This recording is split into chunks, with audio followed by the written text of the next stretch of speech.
കഴിഞ്ഞ ദിവസം ഞാനും എൻ്റെ താത്തയും കൂടിയിട്ട് ജേഴ്സി എടുക്കാൻ പോയി താത്താൻ്റെ കുട്ടിക്ക് വേണ്ടിയിട്ട്. അപ്പോൾ ചെറിയ കുട്ടി, അപ്പോൾ കുട്ടി എപ്പോഴും അർജൻറ്റീന അർജൻറ്റീന അർജൻറ്റീന എന്ന് പറയും. അങ്ങനെയല്ല അവൻ്റെ ഭാഷയിൽ. അപ്പോൾ കുട്ടിക്ക് ഇഷ്ടം അർജൻറ്റീന കേട്ടോ. അപ്പോൾ ജേഴ്സി എടുക്കാൻ പോയിട്ട് ഇങ്ങനെ നോക്കുന്നുണ്ടോ. അപ്പോൾ ഞാൻ പറഞ്ഞ അർജൻറ്റീനക്ക് വല്ലാണ്ട് അറിയില്ല, എന്നാൽ ടീമിൻ്റെ ജേഴ്സിയൊക്കെ അറിയാം, വല്ലാണ്ട് കിട്ടത്തൊന്നുമില്ല. അപ്പോൾ ഞാൻ പറഞ്ഞ അർജൻറ്റീന വെള്ള നീലാണെന്ന് പറഞ്ഞിട്ട് അവളോട്. പിന്നോട് പറയണേ അത് വേണ്ട, അത് വേഗം ചെളിയാവും, മറ്റേതാവുമ്പോൾ ചെളിയായി അറിയില്ല.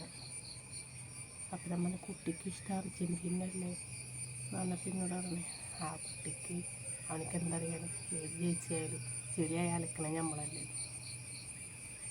അങ്ങനെ ജേഴ്സിയിലും അവൾ തൊട്ടി ചെളിയാവുന്നു, വെള്ളുമ്പോൾ ചെളിയാവും. ഞാൻ ബനിയൻ തുണിയെ നമുക്ക് വരച്ചാൽ വേഗം പോയി ചെളി പിടിച്ചാൽ കറ പിടിച്ച് പോകില്ല. ഞാൻ കുറേ കണ്ടിട്ട് ചില പിള്ളേരെല്ലൊക്കെ കറ പിടിച്ചിട്ട് പോയിട്ടും അതൊരു ഫാൻസ് ഉണ്ട് എന്ന് പറഞ്ഞാൽ പിന്നെ പറയണേ അതൊന്നും പറഞ്ഞിട്ട് കാലം എനിക്ക് പോയി അലക്കാനേ ഇത് മതിയില്ല.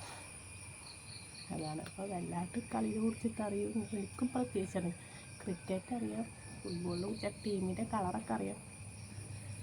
അപ്പം അങ്ങനെയൊക്കെയാണ് ഓരോരുത്തരെ കാര്യങ്ങൾ. എൻ്റെ പൊന്നേ മത്തിയുടെ വലിപ്പം നോക്കിയ ഇത്രയും വലിയ മത്തി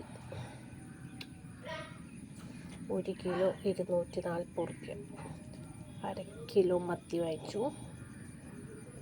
കൊഴുവ 100 രൂപ 1 കിലോ.